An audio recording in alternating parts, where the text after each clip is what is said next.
Mesdames et messieurs, bonsoir. Merci de prendre le rendez-vous de cette émission spéciale. Et bien, vous le savez, le deuxième Forum national sur l'alimentation scolaire vient de se refermer et avec lui une série de recommandations comme en 2010. 2 jours durant, les participants venus de plusieurs pays ont reconnu la nécessité d'investir dans l'alimentation scolaire pour promouvoir le développement durable au Bénin. On en parle encore ce soir avec mes invités. Eh bien, j'ai su ce plateau Madame Éléonore Yahi Ladécan, vous êtes ministre des Enseignements maternels et primaires. Bonsoir. Bonsoir, Madame la journaliste. Également sur ce plateau, Daniel Balaban, directeur du Centre d'excellence contre la faim du Programme alimentaire mondial au Bénin. Bonsoir également. Bonsoir, Madame. Et un troisième invité sur ce plateau, Oussaïnou Tal, je prononce bien, j'espère. Vous êtes le représentant résident du Programme alimentaire au Bénin. Également, bonsoir et merci d'être sur ce plateau. Je me tourne vers vous, Madame Éléonore Yahi Ladécan. Et une question comme ça, pourquoi l'alimentation scolaire est-elle si importante? Merci, Madame la journaliste. Et avant de répondre à cette importante question, je voudrais me permettre de remercier tous ceux qui nous écoutent et tous ceux qui nous voient. Et je voudrais également passer par votre pied pour remercier son Excellence, le docteur Thomas Boni Yahi, le chef de l'État qui a autorisé ce forum et qui, ayant compris l'importance de l'alimentation scolaire, puisque faisant partie de sa vision, a vraiment tenu à ce que cela se passe vraiment dans de bonnes conditions. Donc l'alimentation scolaire, comme vous le savez, pour qui ne mange pas, il ne peut pas avoir la concentration de son esprit. Un enfant qui ne mange pas n'a aucune chance de réussir sa scolarité. C'est aussi simple. L'alimentation scolaire est importante, telle que nous avons besoin de l'air pour respirer et vivre. Voilà. Des enfants sains pour un Bénin prospère, c'est ça? Tout à fait. Alors, quels sont les différents appuis du programme alimentaire mondial dans ce domaine? Monsieur le représentant résident, Oussaïnou Tal. Merci Madame la journaliste. Le programme alimentaire mondial est l'agence du système des Nations Unies qui travaille lutte contre la faim et la pauvreté. Donc au Bénin, on travaille sur 3 axes. D'abord, alimentation scolaire sur l'approche multisectorielle, la nutrition et aussi la résilience. Mais aussi le PAMP aussi fait des études au ménage sur la sécurité alimentaire et aussi on travaille de temps en temps sur l'urgence, inondation, sécheresse. Mais de façon concrète, en ce qui concerne l'alimentation scolaire, qu'est-ce que le PAM fait? Oui, exactement. Les PAM, maintenant il y a des écoles que le PAM donne de nourriture. Il y a 565 écoles dans 17 communes. Il y a ici au Bénin. Il y a même 125 000 élèves qui bénéficient. Donc, dans cette école-là, il y a formation sur le comité. Il y a aussi les repas scolaires. Donc, on est en train aussi de mettre des approches. Tout ça est subventionné par le programme alimentaire mondial? Oui, par le programme alimentaire mondial et le gouvernement. D'accord. Oui, on travaille en partenariat. En étroite collaboration, c'est ça? Oui. D'accord. Alors, Madame Yahi Ladécan, que fait le ministère pour améliorer l'alimentation scolaire au Bénin? Merci. Le ministère, déjà, à travers la direction de l'alimentation scolaire, a déjà prévu dans sa vision, dans sa mission, de réunir les conditions nécessaires pour offrir à nos enfants de pouvoir bénéficier de cela. Donc le ministère essaie de mettre tout ce qui concerne, disons, l'outil institutionnel, tout ce qui concerne la mise en place des vivres dans un certain nombre d'écoles, comment faire en sorte qu'il y ait des structures de contrôle, de suivi et évaluation pour s'assurer de ce que les moyens mis par l'État puissent permettre d'atteindre les enfants. Et le ministère également arrive à de temps en temps évaluer l'effet que cela produit au niveau des enfants. Donc de façon globale, le ministère a le pilotage de la gestion de des cantines scolaires. D'accord. Monsieur Balabin, vous êtes, comme je l'ai dit à l'entame de cette émission, le directeur du Centre d'excellence contre la faim du PAM au Brésil. Alors, c'est quoi un centre d'excellence contre la faim? Le Centre d'excellence contre la faim est un partenariat entre le Brésil et le PAN, le Programme alimentaire mondial, pour soutenir autres pays du monde à créer Programme national durable d'alimentation scolaire. Le centre a été créé en 2011 et après sa création, le centre a donné l'appui à 38 pays du monde pour la création du programme durable d'alimentation scolaire. D'accord. Et quelles sont les différentes activités du Centre d'excellence contre la faim que vous dirigez au Brésil? Oui, le centre promeuvent l'alimentation scolaire. Le centre promeuvent la formation et renforcement des capacités, l'assistance technique directe au pays. Le Bénin est un pays qui a reçu la coopération du Centre d'excellence. Et le centre promeuvent la recherche et connaissances innovatives sur l'alimentation scolaire. Le centre promeuvent les appuis à le pays pour la création des programmes durables et nationaux d'alimentation scolaire. Le Bénin est un de ces pays. D'accord. Et donc, voilà, c'est donc un partenariat, un peu comme un partenariat entre le Brésil et le pays et le Bénin dans ce domaine, c'est ça? Oui, c'est un partenariat, le Programme alimentaire mondial, Brésil et les pays qui a reçu la coopération. Le Bénin est un pays très important. La mission de Bénin était au Brésil en 2014 pour connaître l'expérience brésilienne sur l'alimentation scolaire. Pourquoi le Brésil, Madame Eleonore Yaïla-Decan? Le Brésil, tout simplement parce que le Brésil est un des pays qui a réussi la gestion des cantines scolaires. Et le Brésil a été reconnu comme un pays dont l'expérience continue, disons, de soutenir les autres pays, d'illuminer les autres pays. Tel que le directeur l'a dit, effectivement, notre ministère a bénéficié de leurs appuis dans déjà, disons, la visite de site. Une équipe est allée au Brésil pour voir comment ça se passe là-bas. Et l'équipe est revenue. En dehors de cela, ils les ont accompagnés techniquement à travers des outils spécifiques dans la mise en place ou l'élaboration de nos politiques nationales d'alimentation scolaire. Et c'est tout cela qui a permis finalement l'adoption de la politique nationale d'alimentation scolaire au Bénin en 2014. Donc voilà un peu ce que le Brésil fait dans ce cadre-là. Et la dernière fois également, j'ai fait partie d'une mission au Cap-Vert, et ça c'est pour prendre part à un grand forum national. Et là, le PAM nous a beaucoup aidé et a financé même notre voyage, notre déplacement pour aller prendre part à ce forum en prélude à ce que nous sommes en train de faire. Donc le PAM essaye de nous assister dans notre recherche, dans tout ce que nous recherchons pour améliorer notre système d'alimentation scolaire. Et est-ce que le PAM est satisfait du constat fait sur le terrain? Est-ce que le Bénin suit les recommandations du PAM? Oui, vraiment, le PAM est vraiment content sur l'approche du Bénin, surtout pour peut-être réussir dans l'alimentation scolaire, le leadership. C'est vraiment important. Même au Brésil, c'était le leadership qui a déjà transformé la situation.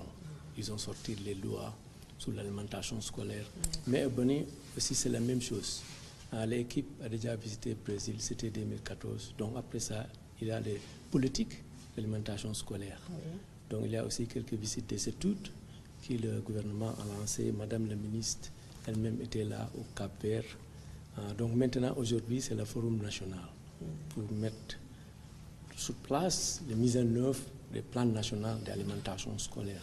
Donc, le PAM est vraiment content sur le progrès vraiment Le Bénin est donc un bon élève. Oui, oui, oui. Alors justement, vous parliez il y a un instant de ce forum national. Avant d'en venir à ce deuxième forum, il y a déjà eu un premier forum en 2010 et à la fin également un certain nombre de recommandations qui, à ce qu'il paraît, n'ont pas été suivies à la lettre. N'est-ce pas, Madame la Ministre? On ne va pas le dire comme ça. C'est vrai que lorsqu'on sort du forum, vous savez, c'est comme ce qui se passe aussi.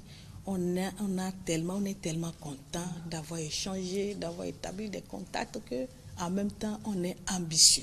Donc, il y a beaucoup de recommandations et il faut maintenant les contextualiser. Il faut les adapter au contexte et faire en sorte que les moyens puissent être mobilisés pour aller vers du concret. Donc, en 2010, tel que vous l'avez dit, effectivement, et on est sorti avec un certain nombre de recommandations neuves. Et finalement, ces recommandations ont été mises en œuvre à 60%. Donc, le reste relève de ce qui, jusque-là, n'a pas été encore concluant.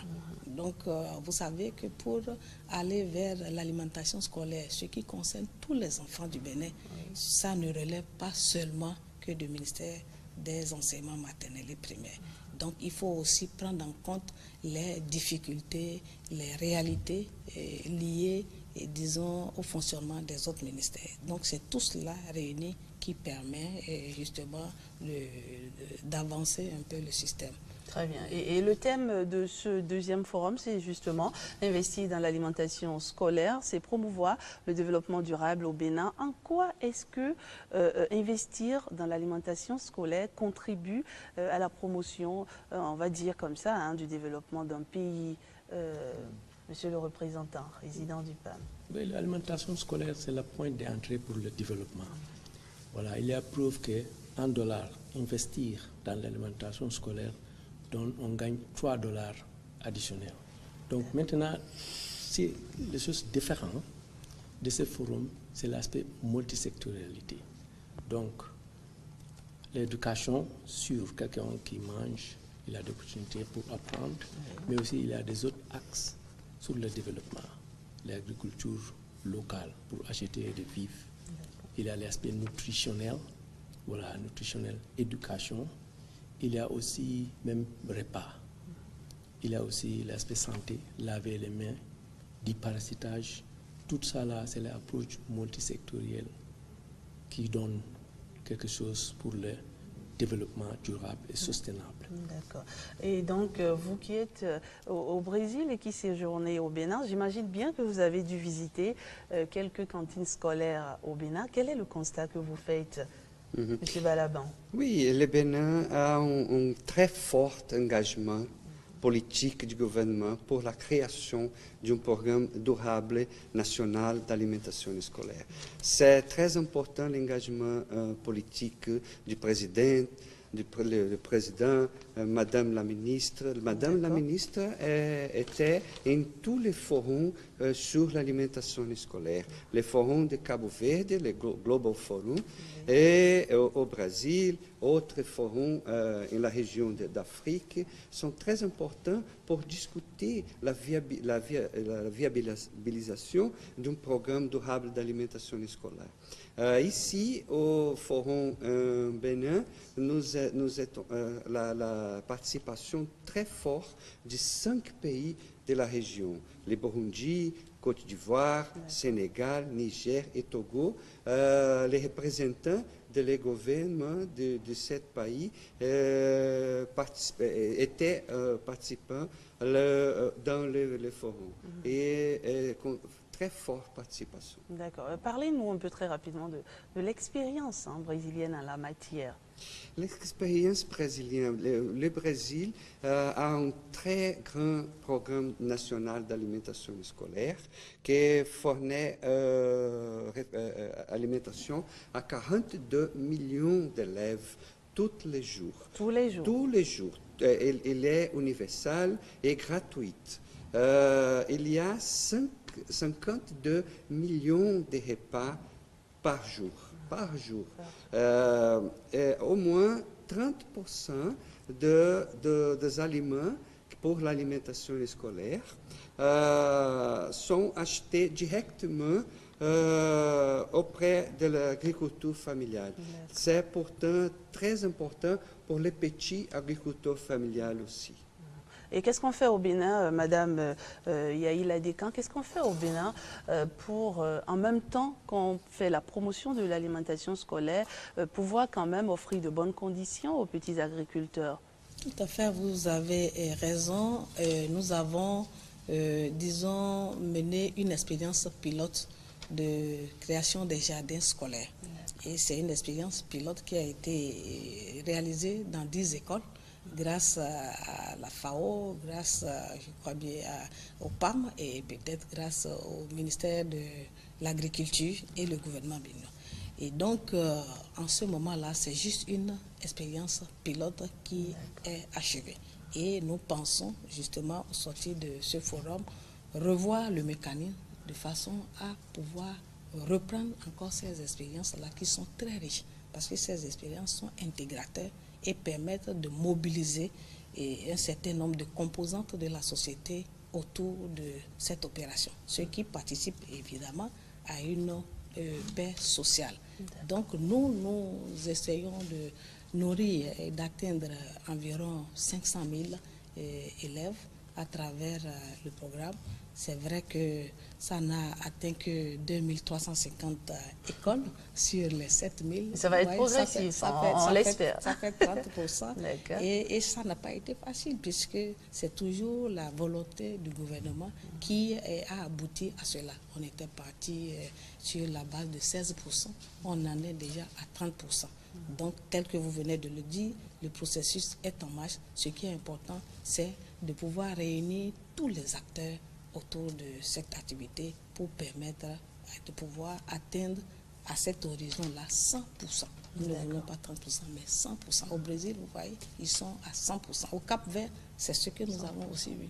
Dans d'autres pays africains tels que l'Afrique du Sud, tels que le Sénégal, ils ont partagé également leur expérience. Ils sont bel et bien en avance, mais pas seulement l'effort du gouvernement.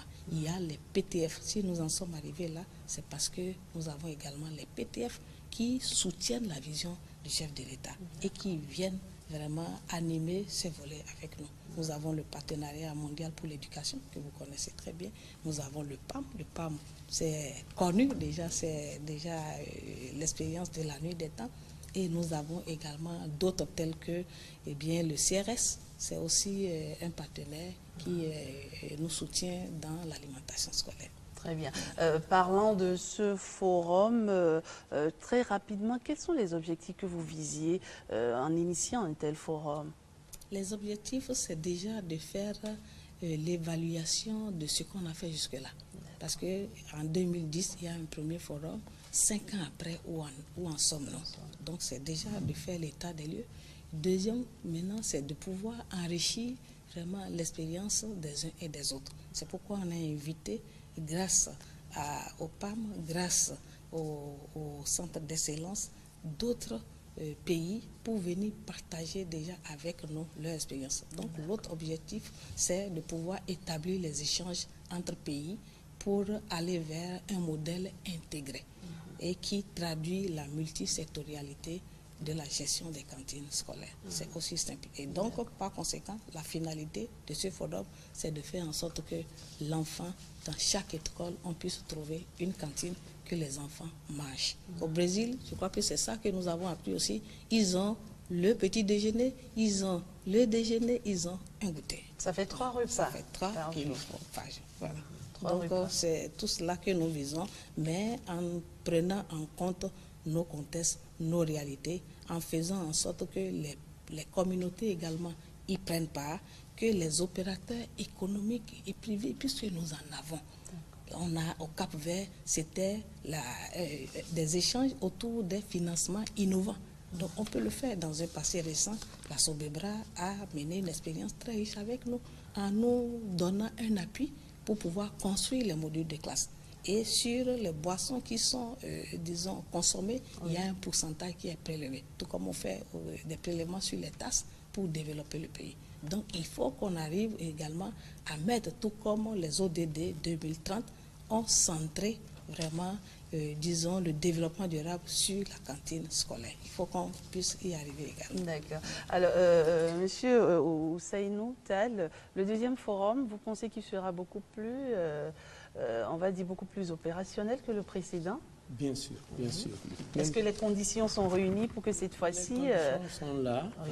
Il y a des recommandations pour sortir le plan d'action, mais les partenaires aussi sont là pour soutenir, pour travailler avec le gouvernement. On a déjà parlé de 50 écoles qui vont être écoles d'excellence. Là-bas, le gouvernement, les PAM, on va travailler pour sortir des repas. Voilà, on va travailler pour mettre sur place les matériels. Voilà, il y a aussi foyer amélioré. Il y a aussi de formation, éducation nutritionnelle, tout ça là. Les formations à l'endroit de qui au niveau des écoles. Au niveau des écoles, au niveau des écoles. Donc aussi des comités de gestion, travailler aussi avec les communautaires. Mais c'est pour regarder toujours les multisectorialités, la nutrition, l'agriculture, la santé, laver des mains, du parasitage, tout ça là, si on a réussi dans ces 50 écoles-là, peut-être c'est l'école d'excellence, comme le centre d'excellence, au niveau des villages. Okay.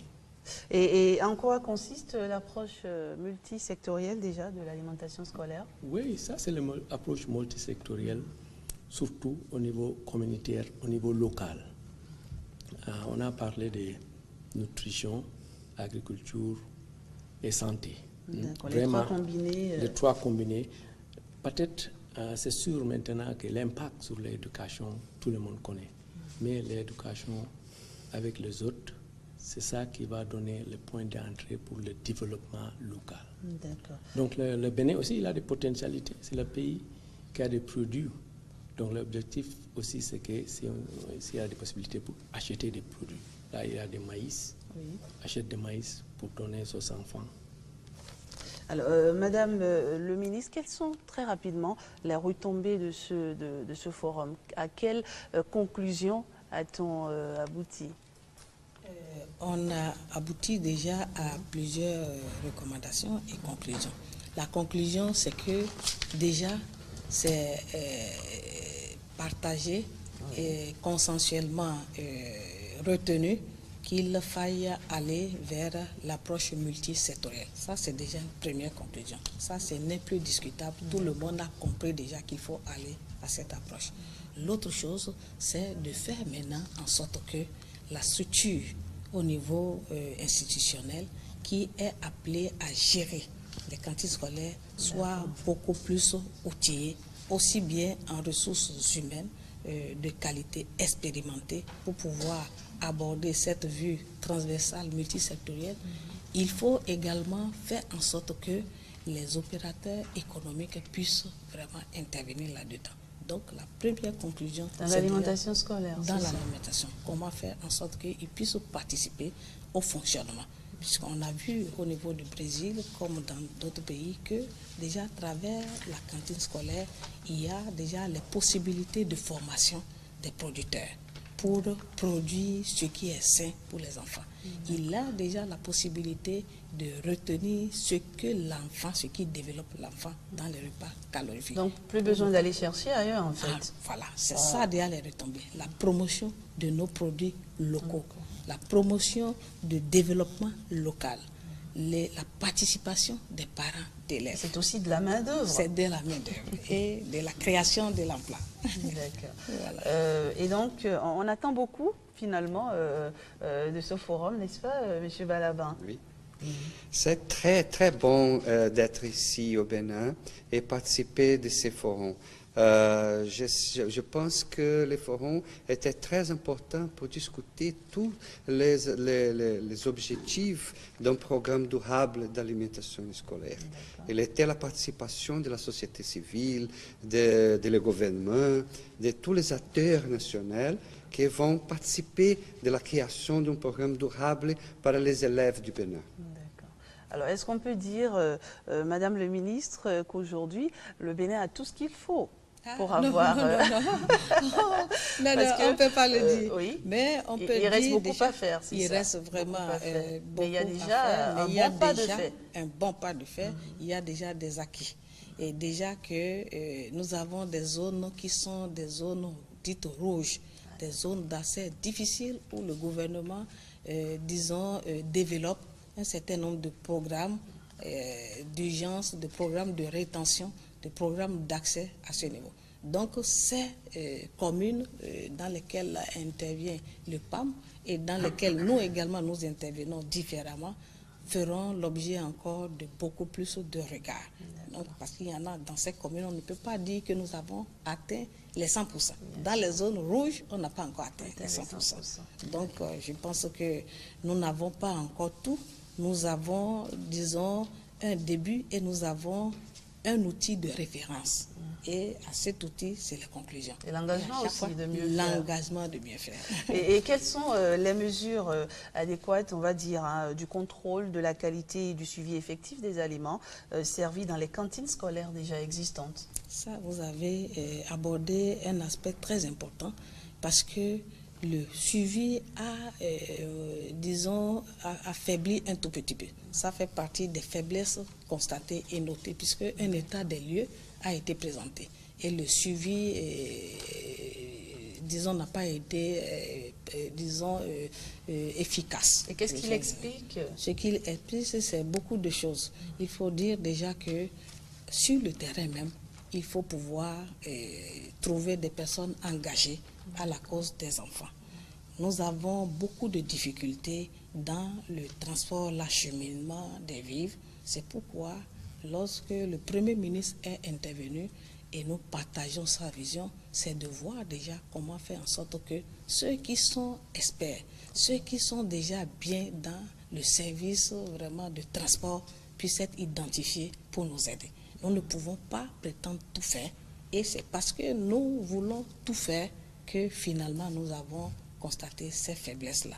Donc il faut revoir le système de contrôle parce que les cas de malversation existent un peu partout. C'est de faire en sorte que ces cas puissent être vraiment totalement éradiqués pour le compte de nos enfants. C'est impensable de voir que là où nous mangeons, là où il y a des enfants qui n'arrivent pas à trouver à manger, que le peu qu'on met à leur disposition ne puisse pas les atteindre. C'est totalement impensable. Qu'est-ce qu'il y a? Il pourrait avoir, de façon générale, ça se passe partout. Nous, on se dit, on n'est pas aussi exclus, mais c'est de faire en sorte que nous ne soyons pas experts en la matière. Il vaut mieux que nous mettions un mécanisme de contrôle qui est transparent, qui fait que l'élève, déjà lorsque nous envoyons les vivres, que la localité qui est appelée à recevoir les vivres sache qu'est-ce qui vient vers elle, quelle est la quantité, la note. Il faut que tout soit là et qu'eux-mêmes soient formés à comprendre justement ces documents administratifs. Il faut intégrer un peu les collectivités locales à la chose. Les collectivités locales, c'est incontournable. Il faut revoir cela et tout ce que nous faisons en matière de transfert, il faudrait réellement que ce soit transfert de ressources, que ce soit de ressources humaines de qualité et de ressources financières. Sinon, on transfère les ressources financières, mais s'il n'y a pas de ressources humaines de qualité, eh bien, on n'aurait pas atteint le résultat non plus. D'accord. Monsieur Oussainou Tall, 50 écoles pour une période d'expérimentation de combien d'années ça va être Oui, c'est pour 3 ans. C'est pour 3 ans. D'abord. Mais aussi, comme Madame la ministre a dit, il y a aussi formation dans ces écoles-là. Peut-être il y a des comités de questions au niveau des communautés. Parce que s'il y a transparence, il y a contrôle au niveau local, peut-être beaucoup de problèmes que Madame la ministre a parlé. Voilà, on va avoir des improvements. Mais 50 écoles, 3 ans. Pourquoi 50 écoles? On a regardé dans les zones là où il y a des besoins. Comme Madame a dit, il y a aussi des études. Le PAM et le gouvernement a déjà fait pour sortir quelques critères. Critères de vulnérabilité, sécurité alimentaire, taux de scolarisation pour choisir ces écoles-là. Donc c'est sur la base d'un certain nombre de critères que ces écoles ont été choisies. Oui, bien sûr, bien sûr. Et aussi, peut-être partager des expériences avec ces 50 écoles-là, avec les autres écoles. Maintenant, il y a même 565 écoles que les PAM donnent.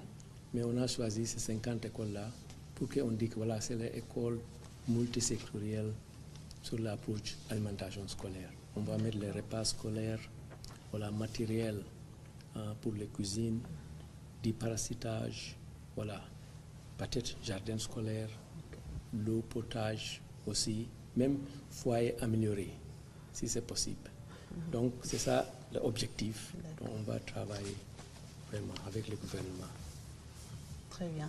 Et Madame le ministre, les recommandations de ce forum, on peut les citer quelques-unes très rapidement. Bien sûr. Heureusement que vous avez dit quelques-unes parce que ça fait 21 recommandations. Oui, il y en a beaucoup. Comme je l'ai dit, on a eu faim et puis on en a trouvé. Donc, il y a déjà de pouvoir revoir, disons, l'institution qui est chargée d'animer ces cantines scolaires, telles que je l'ai dit. C'est une direction qui a ses limites. Est-ce qu'il ne faut pas revoir un peu, disons, le statut juridique de cette direction, de pouvoir, de façon à pouvoir lui donner les moyens avec une certaine autonomie d'intervention. Il y a également de pouvoir disposer un plan opérationnel budgétisé et qui soit peut-être projeté sur un horizon de 5 ans.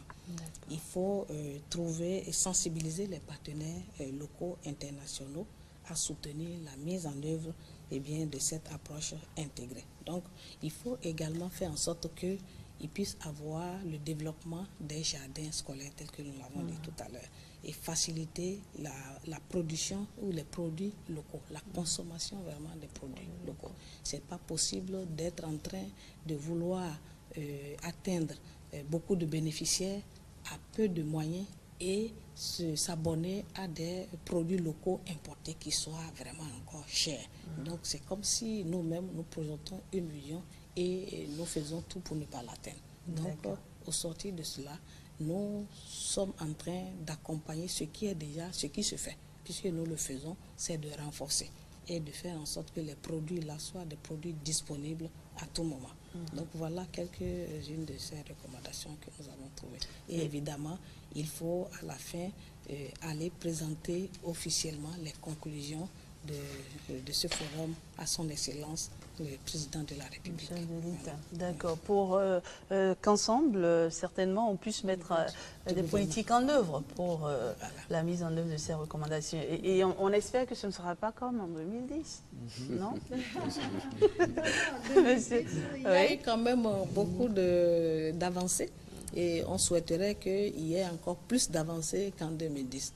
Et parce que pour aller vers l'élaboration d'une politique, alors là, c'est beaucoup de processus. Donc, c'est de faire en sorte, aller maintenant vers l'approche multisectorielle, c'est encore beaucoup plus. Donc, il faut plus qu'on perde le temps. Et ce forum est intervenu dans ce contexte où nous sommes en train de préparer le budget pour 2016. Nous étions à l'Assemblée hier.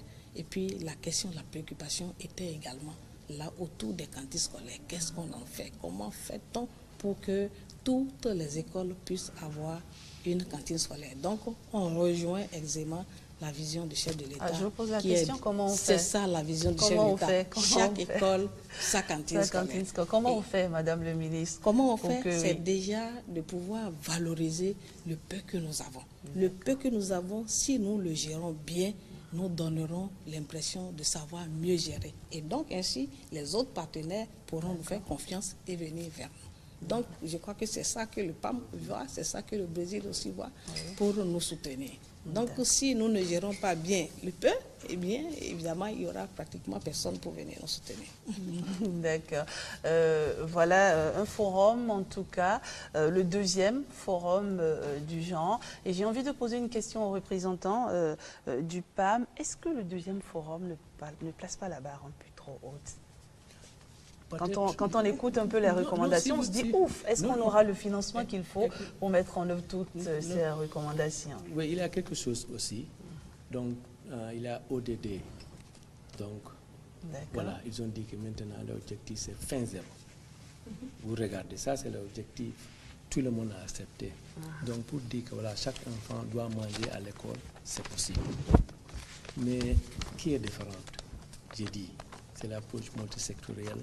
C'est là aussi volonté politique qui est vraiment fondamentale. Donc, avec le leadership du gouvernement, je pense qu'il y a ça. Mais il y a aussi, après le forum, le plan d'action pour l'implémentation des recommandations du forum. Le PAM et le Centre d'excellence, on va donner quelques appuis techniques pour réaliser le plan d'action. Même les 50 écoles, déjà, c'est la mise en œuvre pour mettre sur place le plan d'action. Donc, comme Madame la ministre a dit, on doit travailler sur le partenariat pour dire que chaque enfant doit manger, tout le monde doit être là-bas. Le gouvernement, le secteur privé, les partenaires techniques et financiers. Si tout le monde travaille, tous les enfants mangent à l'école. Un enfant qui mange bien réfléchit bien aussi. Voilà, il est plus performant à l'école. Même, je dis, ce n'est pas seulement ça, même chaque dollar investir, il a 3 dollars en gagne. Voilà, il y a beaucoup d'aspects sur le développement. Donc, tu as vu, tout le monde a déjà entendu parler de ODD. Ici, là, c'est ODD, lutte contre les femmes, l'agriculture soutenable et lutte contre la pauvreté. D'accord. Et M. Balaban, en quoi a consisté, on va dire en quelques mots, l'appui du centre au gouvernement du Bénin dans le domaine de l'alimentation scolaire? Oui, l'appui du centre va continuer, l'appui technique. Nous avons un consultant pour appuyer le gouvernement du Bénin à la mise en œuvre d'un plan national durable d'alimentation scolaire. Je pense que l'année prochaine, je peux retourner au Bénin et visiter les écoles et peut voir tous les enfants avec l'alimentation scolaire fournie par le gouvernement du Bénin. C'est mon rêve pour le Bénin. D'accord, c'est votre rêve pour le Bénin. Un rêve qui ne dépasse pas, on va dire, les ambitions de votre gouvernement, non? Pas du tout, alors là, pas du tout, parce que ce qu'ils disent, c'est qu'ils apportent la technicité. S'ils apportent la technicité, c'est pour nous donner plus de moyens techniques de pouvoir gérer maintenant les cantines scolaires. On a besoin de ça. Parce que si on a les moyens et qu'on n'a pas vraiment la qualité, la qualification, la compétence requise, eh bien là non plus, on ne pourra pas performer. Donc, nous pensons pouvoir compléter. Le gouvernement béninois fait cela. C'est à travers même les mesures de rétention dont j'ai parlé tout à l'heure, où nous avons constaté qu'en mettant en place ces mesures, nous avons un taux d'achèvement qui est passé de 65% à 79%. Ça veut dire qu'avant, les enfants réussissaient peut-être à 65%. Maintenant, ceux qui arrivent dans le cycle arrivent à terminer à 79%. Parce qu'il y a ceux qui n'arrivent plus à terminer pour diverses raisons. Ils n'ont pas les moyens de pouvoir payer leur scolarité, ils n'ont pas les moyens de pouvoir se déplacer. Même si on dit que la scolarité est gratuite, il y en a encore qui sont à un niveau de pauvreté qui fait que ne leur permet pas. C'est pourquoi, en mettant en place cette mesure de gratuité, en même temps, le gouvernement a accompagné cela des mesures d'accompagnement, telles que les cantines scolaires dans ces zones, telles que la fourniture des kits scolaires, tout autour de la cantine, pour faire en sorte que les chances vraiment scolaires soient améliorées. Parce que tous ceux-là seront les Béninois de demain, les cadres de demain. On va trouver dedans sans doute. Ce sont les ministres de demain. D'accord. Alors, Madame la ministre, vous prenez l'engagement ici devant le peuple béninois qui vous suit, que ces recommandations seront quand même, qu'il y aura un certain suivi de ces recommandations. Et ça, on ne peut pas aller contre cela. Ce qu'on doit faire, c'est ce que nous avons dit tout à l'heure, c'est de traiter diligemment ces recommandations, de pouvoir les catégoriser et de voir quelles sont les recommandations qui peuvent être, disons, mises en œuvre dans un court terme, dans un moyen terme et dans un long terme. Voilà. Et nous sommes en train d'aller vers un nouveau plan décennal de développement du système de l'éducation.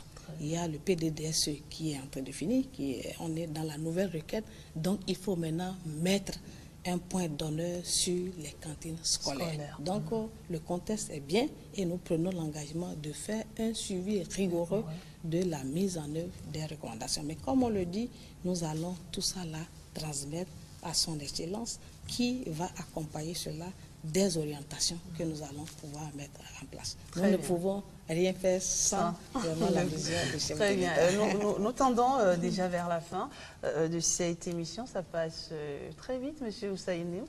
Tel un petit mot de fin? Un petit mot, c'est pour dire que chaque enfant à l'école doit manger. Sainement. Oui, vraiment. Parce que maintenant, l'enfant qui a mangé, c'est tout le monde qui gagne. Donc, chaque enfant, un repas à l'école. Merci. D'accord. Monsieur Balaban, un petit mot de fin, c'est déjà la fin, je me répète, hein, de cette, mais ce n'est pas le même mot, la fin de cette émission donc. Un dernier mot? Oui, je pense que c'est possible. Avec l'engagement du gouvernement, avec l'engagement politique, avec l'engagement de la société civile. Tout le monde a travaillé en conjoint pour organiser un programme durable pour le Bénin. Je pense que c'est possible quand nous réveillons en conjoint pour la construction d'un programme durable pour le Bénin. C'est donc main dans la main. Oui. Qu'on pourra arriver peut-être à offrir aux enfants béninois 3 repas par jour, des repas gratuits, n'est-ce pas, madame? Oui. Bon, on va être prudent. On va être quand même. prudent. D'accord. Un petit mot de fin.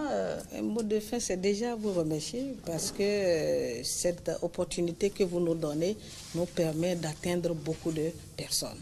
Et beaucoup de personnes qui pourront vraiment nous rattraper, nous rejoindre dans cette course-là.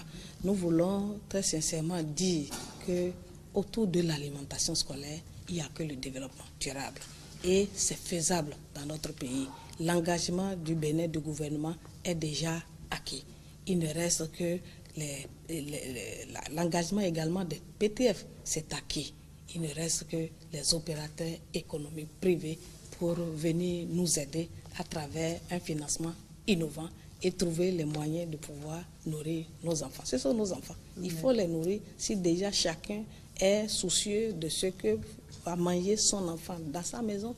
Il faut qu'ensemble, nous puissions faire ce travail de façon concertée. Alors on peut conclure en disant que le gouvernement béninois a à cœur le bien-être des enfants béninois. Aussi simple que ça. Merci de nous avoir suivis à la maison. Je recevais donc sur ce plateau Madame Yahi, Éléonore Yahi Ladécan, ministre des enseignements maternels et primaires également. Daniel Balaban, directeur du centre d'excellence contre la faim du programme alimentaire mondial au Brésil. Et un troisième invité, Oussainou Tall, représentant résident du programme alimentaire au Bénin. Merci de nous avoir suivis. Je souhaite de passer une excellente soirée.